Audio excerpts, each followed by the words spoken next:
excited to be here, giving this a try, this recorded lecture. Now, you may not know, but this is actually my second attempt. I recorded my lecture earlier today, pressed play afterwards, and realized that I had the sound settings wrong, so there was no audio. So we're giving this another try, and hopefully this one will work better. So events, announcements, reminders, etc. Lab 10 is still this week, so don't forget about it. There's the reading quiz. Program 4 is coming up really soon, due next week, so don't be waiting too long on it. Hope you're making good progress on it. I've started to see some more questions show up on Piazza about it, so keep them coming. And then homework 6 is due on November 11th. And we'll probably do an example problem at the end of today's lecture too. So today we're going to be talking about 2D arrays. And you may notice, first off, my slides aren't full screen. That's because if I'm full screen, then you don't get to see my head down in the bottom corner. It doesn't overlay when I'm in full screen mode. So apologize for that, but oh well, got to do what you got to do. But yeah, we're going to be talking 2D arrays. And just as a quick review before we jump into that, okay, what makes arrays different? Okay, arrays allow for fixed size collections. So with lists, we could create lists and they can grow and shrink over time.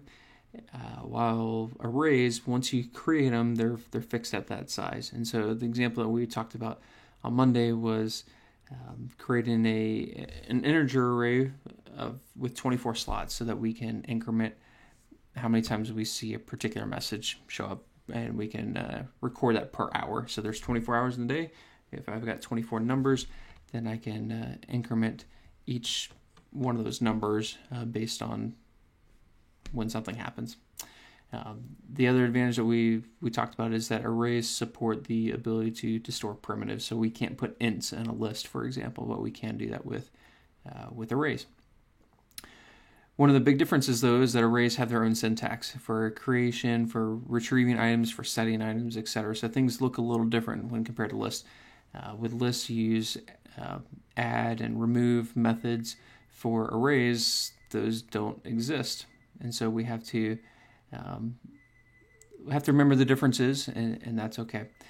When we want to get the length of a list, we use size, the size method, to ask for the array size.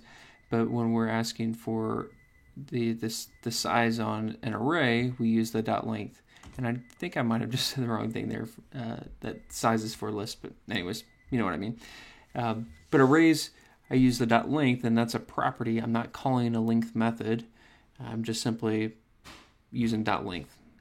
And so this example here, I'm creating an integer array named hours, and I'm giving it 24 slots.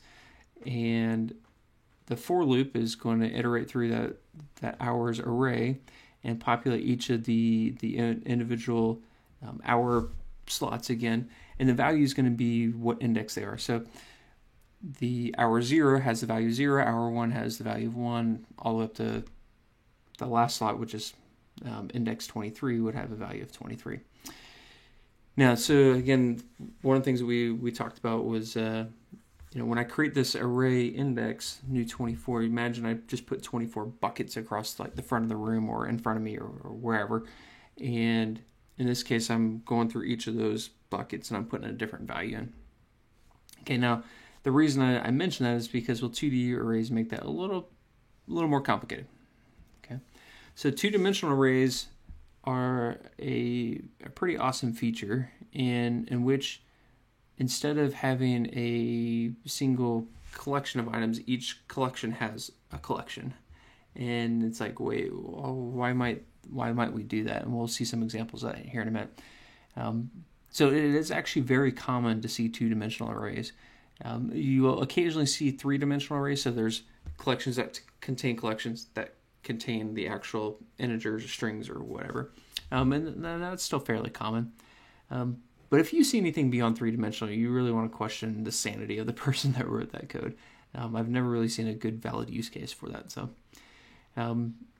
the type for the array, so for example, looking at the bottom here, I've got a 2D array of strings. the type is representing what's in basically the innermost array. When I dig through all the collections, what's the final thing that's being stored? And looking at this example, so we've got a new string, and the first dimension has 365 slots in it. And for each of those 365 slots, there's 24 slots. So if we do the math, 365 times 24, we get 8,760. So this two-dimensional array that we're just calling calendar has 8,760 spaces to store string values, which is quite a few. Now, with an example like this, you can almost imagine that each of the first dimensional of the 365 represent one day. There's one space for each day in the year, 365. And then within each of those days, there's 24, maybe for 24 hours in the day. And so I could say, well, maybe if this is strings, I'm allowing somebody to organize and say there's basically 8,760 1-hour slots that I can schedule somebody's time. Could be the example here. So this last bullet here is just another way to kind of conceptualize. So if you're thinking of kind of like buckets where I'm storing different values, a two-dimensional array might be, okay, now I've got a filing cabinet, and just imagine it's one of those like cartoon cabinets that I open up and there's just lots of stuff inside of it. So I open up this filing cabinet, and then there's buckets inside of that. So for this one, imagine I had a filing cabinet that had 365 shelves in it, and then as I open each one, then there's 24 buckets within it. And so I need to be able to individually address them to say, okay, I want day 24. Okay, pull it out. Now I've got the 12 buckets or the 24 buckets inside. So that's a way, if you think more visually, that might be a way that can help out as well. Okay. So how do we iterate through a 2D array? How do we populate it? How do we read through it, etc.? And the answer there is to use nested for loops. So similar to how we wanted to look at all the XY coordinates in recent assignments and programs that you've written, very similar. Okay. And in fact, you can almost think of the grid layout that Greenfoot is using as a two-dimensional array where there's X coordinates and Y coordinates, and you could structure it the same way. So iterating through a 2D array, I'll use this nested for loops in which the outer for loop is working through the first dimension. Okay, and in this example here, when I ask for calendar.length, I'm going to be given the length of the first dimension, which in this case is 365. Okay, and then inside of that for loop, I'm going to be asking what is the length for this particular segment. So imagine this is the first time this is running. For day 0, how many slots are there? Well, there's 24. In this particular example, every one of the 365 days have 24 hours in it. There are ways to set up arrays so that each of these second dimensions could have different lengths, but we're not going to talk about that in this class. But just be aware that is something that you can do. And this for loop will work just fine with those as well. Okay.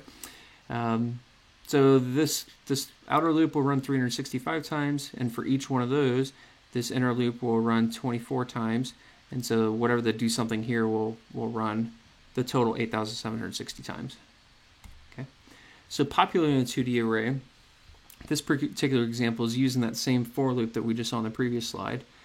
But what we're doing is we're accessing, say, calendar, and we're accessing the first dimension index. So let's go to, again, let's just imagine we're at day 0. So I is 0, and let's imagine that j is 0 as well. So for the first day, first hour, we're going to set the value to empty. Then j is going to increment. Again, first day now, second hour is going to be empty. And that's just going to keep going until eventually we populate everything. Now, I know the syntax may look a little funky and whatnot, but this will be important to remember. You're going to see this on labs for a program assignment, and there's a good chance you'll see it on a test as well. If we get code workout for the test 2 or the final, typically there has been one of the code workout questions that's, hey, here's a two-dimensional array, write some code to do X. Okay. So let's go ahead and go back to where we left off with the asteroid example. And what we're going to do is we're going to take this example and write it using two-dimensional arrays. Okay, so if you want to follow along, feel free to. I'm going to start with the same Irwin-Royd zip where it's just kind of empty to start off with. And when we open up the space, right now we just have nothing, so I even cleared that part out. Okay, I'm going to drag this over here. Okay, so the first thing we need to do is we need to declare our field, but this time our field is two-dimensional. Okay, and so the way that we do that is still very similar to the example we did on Monday, in which I'm going to use two sets of the square brackets. And let's name our field. And so this says that asteroids, the variable, anything that I assign to it must be an asteroid array that's two-dimensional. Okay. Notice again, we're not setting the size here. We set the size when we actually create the two-dimensional array. Okay, so let's update our constructor to actually go ahead and do that. Looking at our problem, we'll just bring this up again. We have 3 rows and 4 columns. So if we think of our dimensions, let's see, how do we want to do this? Okay, this example here says that if we ask for asteroids 1, 0, it will give us the first asteroid in the second row. Okay. Remember, everything's 0 indexed, so second row is index 1, and first asteroid index 0. So rows are going to be the first dimension and columns the second, and it kind of makes sense. Row 0, row 1, row 2, column 0, column 1, column 2, column 3. And so we're going to follow that same pattern here. Okay. So asteroids equals new asteroid, and our first dimension is our row. We want 3 rows with 4 columns in each. Okay. Now we need to populate it, and we're going to basically use the same for loops that we were just looking at before.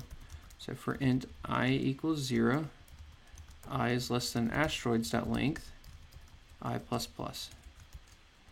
And with this for loop, this is going to run a total of 3 times because that's, again, the length of our first dimension.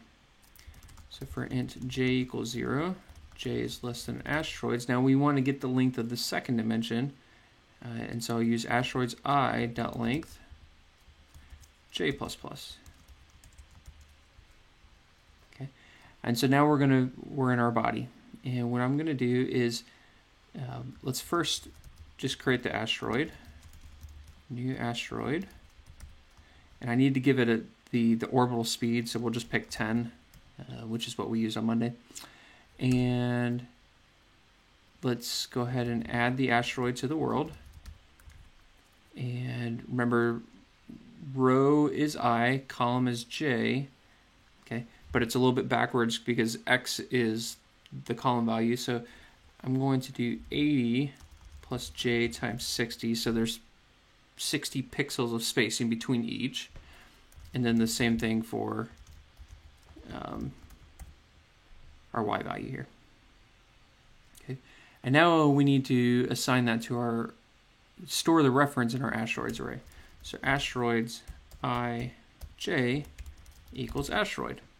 And so again, this is, think of it as I'm opening that filing cabinet for, let's imagine this is the very first time this is running, for I equals 0. Okay, so it's our first row. Let's grab out the first column, and we're going to put a reference to this asteroid that we just created. And then we close the filing cabinet, and then the next time it runs, we pull it out again, and now we're doing the next bucket. And we just keep working down the row until that filing cabinet's, that shelf is full, and then we move up to the next one, and so on and so forth. Okay, I know it's probably a cheesy example, but it's worked out fairly well for others. Okay, so now if we go back, okay, hey look, now we've got our 12, and if we hit run, yay, they still dance. Okay. So on Monday we also added the ability to remove an asteroid. Okay, but when we did it on Monday, it was a single dimension, so we would say, hey, remove the 8th asteroid, and then we'd have to go, okay, 1, 2, 3, 4, 5, 6, 7, 8. Okay, that's going to be this one. Okay, if I want to remove this one, then I would have to figure out, okay, 4, 8, 9, 10, 11, index using zero index. Okay, that's index 10. It's just a lot more complicated. But now with two-dimensional, we could say, well, I want to remove the second row, second asteroid here. Second row, second asteroid, okay? And so we can do everything using kind of XY coordinates, thinking that way as well, okay? So let's allow us to remove an asteroid using a row and a column. Let me move this up a little bit. So how do I do that? Well, the same way. I need to access the right row, which is my first dimension, and then the second dimension's the column. And at this point, I've got a reference to an asteroid, so I can just call remove on it. Okay, so let's actually give that a shot. I'm going to save it and compile it. And now let's remove the asteroid at 2, 2. Now, so remember, since this is zero index, it's going to be actually the third row, third column, so it should remove the one right below, behind the mouse there. Boop. Okay. And just as we talked about on Monday, if I try to remove it again, I'm going to get this exception that says, hey, it's not in the world anymore. So even though it's not in the world anymore, I'm still holding on to that reference, and I should probably let it go as well. So asteroids row column equals null. And then I should add a null check around this as well.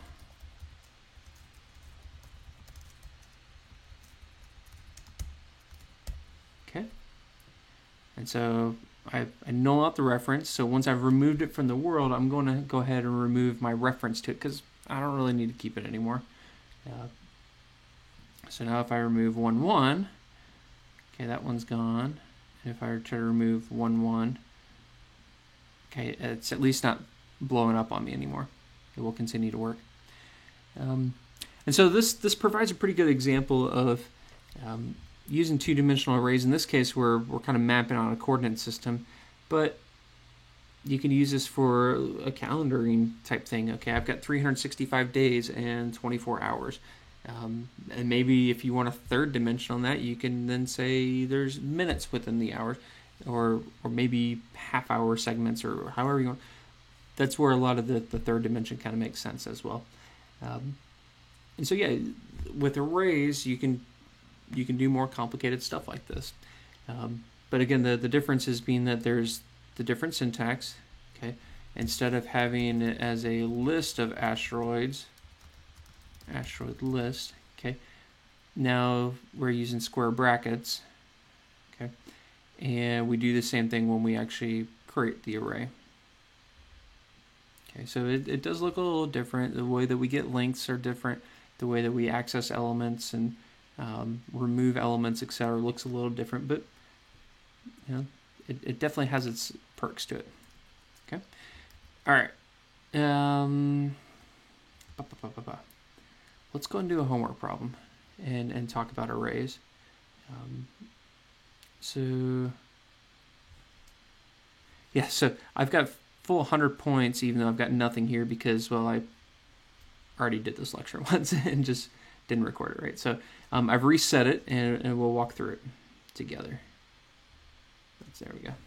Okay, so for this particular problem, it says, given an array of int values, return true if the group of n numbers at the start of the array is the same as the group of n numbers at the end of the array. For example, with 5, 6, 45, 99, 13, 5, 6, the n's are the same for n equals 0 and n equals 2, and false for n equals 1 and n equals 3. You may assume that n is the range 0 to the nums of length inclusive. Okay, so we can assume that n is a valid number. Okay, so what is this telling us here? So this problem is asking us, given a n value, okay, n equals 0, and really if n is 0, it's always true. So that's something we could write if it's needed. And n equals 2. Okay, so it's saying that these are the same. Okay, so if we look at the first two numbers and the last two numbers, they're in order and they are the same value. Okay, false for n equals 1. So if I just look at the first one number and the last one number, they're different values, and so it doesn't work. And same thing for n equals 3. So the first three numbers, I have 5, 6, 45. The last three have 13, 5, 6. Those aren't the same, and it's not going to work. Okay, so how do we solve this problem? Okay, so what I'm going to do is I'm going to pull up my iPad here, and I'm going to actually just write down these numbers real quick. So 5, 6, 45, 99, 13, 5, and 6. And okay. So let's look at the n equals 2 case. Okay. So when n equals 2, what I want to do is basically evaluate here, and then the space that's 2 from the end. Okay. And I also want to evaluate, yeah, I guess you can see that it's black and blue, so there's not a lot of difference in the colors there. So sorry if you can't quite tell that, but and then the last number. So if I kind of think about this, these are the only positions I actually care to look at. I don't care about anything else that's in between. Okay. So if I ran a for loop, okay, for I equals 0 up to the value of n. Okay, so I equals 0 and I equals 1. When I equals 0, I want to look at what I equals 0, but then I can also look to see, is that equal to this spot? And we'll figure out how to calculate that spot. Okay, when I equals 1, I want to look at this value as well as this value. Okay, and if at any time when this loop is running, okay, when my I equals 0, I equals 1, so on and so forth, if I ever get two numbers in which they're not equal to each other, then based on the problem, I'm returning false. Okay, so if I get through this entire for loop and I don't find any numbers that are different, then I know my answer is true. Okay, so let's actually back this out real quick. Okay, so let's look at the n equals 3 case here. Okay, so when I equals 0, I'm going to look at the 5, and then 3 from the n, I'm going to look at 13, and I ask myself, does 5 equal 13? In this case, it's no, which means my entire problem then is a false. Okay, so how do we calculate in the first number we're looking at is just simply the I index. How do we calculate and know what we're working with from the end? Okay, so if we think about this, it's the array length minus our n value plus our current I value. Okay, so I'll walk that through again. So if I take the length of the array, okay, so the length of the array, and if I subtract it by n, so, and remember, since there's the difference between 0 index, 1 index, and all that kind of stuff, okay, I would be minus 1, minus 2, minus 3, and then plus I. Well, when I is 0, that's not going to change anything, so I'm looking at this spot right here. Okay, when I equals 1, then we do length minus n, 1, 2, 3, plus I, and will put me back to the 5. Okay, so conceptually, that's how we want to think about that. Okay. All right, let's write some code. So we decided that if my for loop needs to be int I equals 0, I is less than n, I plus plus. Okay. And we decided that if we got through the for loop and we didn't find any values that are different, my return statement should be true. So let's just go ahead and have it return true. Sure, I've got a for loop that's doing nothing, but let's see how much I get back. Okay, so I'm already almost getting 2/3 of my points. just by really doing nothing, just returning true. Okay. I mean, it's a Boolean. You have a 50-50 shot, right? All right, so what I want to do is I want to ask if nums I, again, going back to our formula here, which is right here, doesn't equal the value at array length minus n plus I. Okay, so nums length minus n plus I.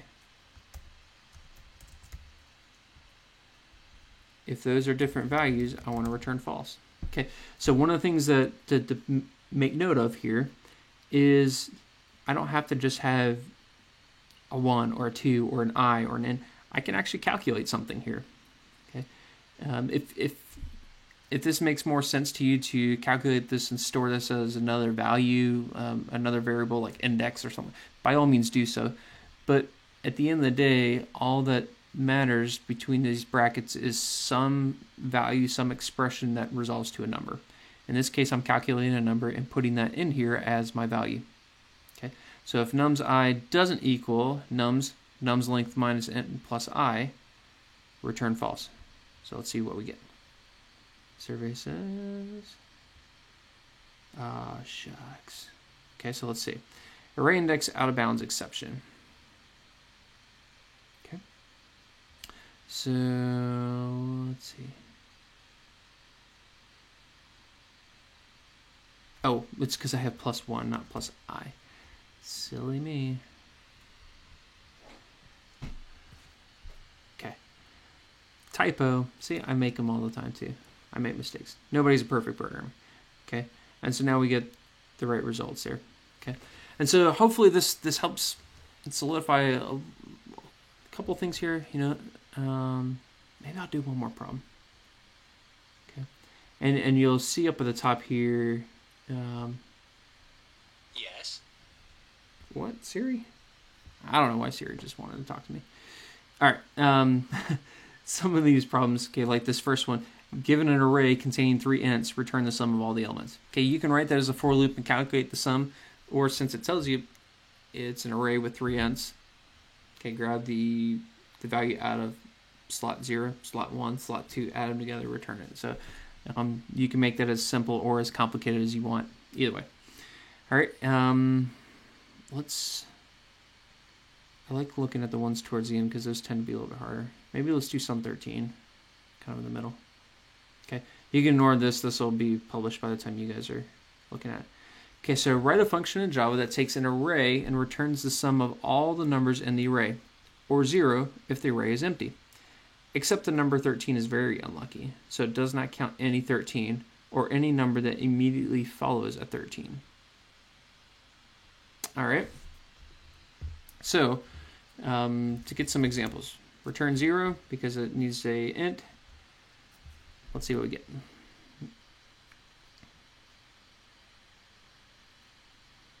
Hey, 40% of my points. That's not too bad. All right. So in this particular case, we're just summing up the values. 1 plus 2 plus 2 plus 1 is 6. Okay, that's pretty easy. All right, so we're getting 6, so it's ignoring the 13.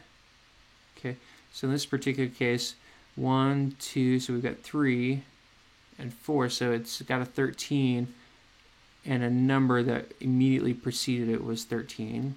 Okay. All right. So this one shouldn't be too hard to do. I'm trying to think if I actually need to use the iPad to draw it out a little bit. Probably not. Okay. Well, you know what? It doesn't hurt. Let me get a fresh page here and let me write down one of these examples. Let's get this one right here. Okay, so 1, 2, 13, 2, 1, 13. Okay. Just because I lose the code work at once, this is mirroring. Okay. So this again is just going to be a for loop in which we're iterating through the values, and we're going to be building up a result. Okay. So we'll create a result. and we'll set it equal to 0, and then we'll iterate through. So we'll have int I equals 0, 1, 2, 3, how many values? Okay, I have a 6, okay, 4, and a 5. Okay. And what we want to do is we want to determine, okay, is this a value we should keep track of? Okay, so when I equals 0, we're looking at the 1, and yes, that's a value you want to keep track of. That will include in the sum. The 2, yep. The 13, no.